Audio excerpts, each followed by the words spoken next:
하나님께 받은 계시를 일일이 기억하지 못하는데 하나님의 계시가 하루에 적게는 1개, 많으면 몇 개가 임하기 때문입니다. 오늘도 여행 찬양동 영상 촬영으로 외부로 나갔다가 교회로 들어오면서 저를 통해 나간 계시가 이루어진 체험을 한 성도님이 전해주셔서 제가 기억을 더듬으며 글을 씁니다. 사복음교회 예배 때 한 성도님에게 하나님께 드려야 할 속건제 헌금 땡땡땡만 원이 저를 통해 계시되었습니다. 성도님은 도저히 그 금액을 낼 수 있는 방법이 없었다는 것입니다. 얼마 후 제가 그 헌금에 대해 공개적으로 하나님께 기도를 드렸을 때 카드로 지불하라는 감동이 제 입을 통해 나왔다는 것입니다. 문제는 그 당시 그 성도님은 사용할 수 있거나 지불할 수 있는 카드도 갖고 있지 않았지만 카드로 지불하라는 하나님의 말씀을 의지하고 묵상하고 있을 때 막막한 상태에서 그 당시 국가에서 보증하는 햇살론 카드를 만들었다고 합니다. 햇살론 카드를 통해 하나님께 속건제 헌금을 드렸는데 얼마 후 국가에서 모든 채무를 면제해 주었다는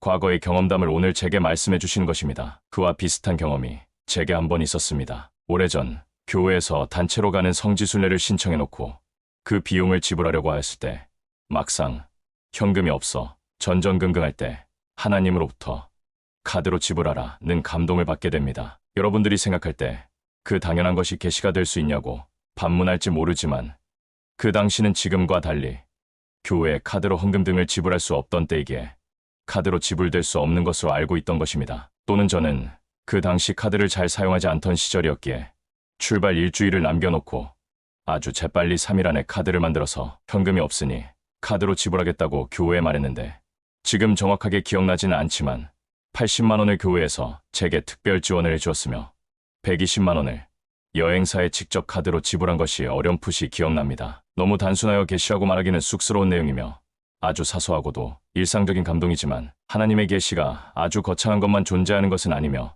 평범한 매일의 삶 속에서 인간적인 지혜로서 풀 수 있는 내용을 하나님께서 계시로 풀어주시는 경우도 있다는 것입니다. 지혜와 계시는 서로 다른 것이 아니며 한 성령님을 통해 우리에게 공급되어져 우리로 하여금 하나님의 일을 넉넉히 수행하도록 도우신다는 사실입니다. 빌립보서 4장 6절 아무것도 염려하지 말고 다만 모든 일에 기도와 간구로 너희 구할 것을 감사함으로 하나님께 아뢰라. 무엇인가 막혀있다고 느끼거나 일이 쉽게 풀리지 않을 때 모든 일 하나님께서 우리를 책임져 주시는 범위는 모든 일이라는 것입니다. 오늘 교회로 오는 차 속에서 각자 그동안 하나님께서 얼마나 크게 역사하셨는가를 서로 간증으로 나누는 시간이 되었으며 이런 간증은 아직 끝난 것이 아니고 우리가 살아가는 평생 동안 매일 거의 매일 우리를 책임져 주시고 보호하시며 인도하시는 하나님의 자비하심과 인도하심을 경험할 뿐입니다. 할렐루야. 2024년 7월 22일 오후 10시 30분 박경호 목사가 하나님의 집에서